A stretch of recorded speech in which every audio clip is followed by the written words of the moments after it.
सामने जिस बंदे की आप आईडी देख रहे हैं ना, मेरी हर वीडियो के साथ आकर अल्लामा खादिम हुसैन रिजवी जो हमारे रहनुमा भी हैं, हमारे दिलबर भी हैं, हमारे मोहसन भी हैं, हमारे मुर्शिद भी हैं, हमारे कायद भी हैं, उनकी ज़ात पर आकर तनकीद करता है।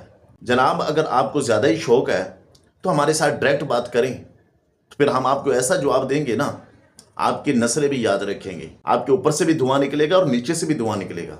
और बाकी हमारा काम हर कुत्ते बिल्ले का जवाब देना नहीं है। अल्लामा खादिम हुसैन रिजवी एक बेमिसाल और बेमिसाल शख्सियत थी और रहेंगी। तुम्हारे भौंकने से या तुम्हारे बातें करने से उनकी अजमत शान में कोई कमी आने वाली नहीं है।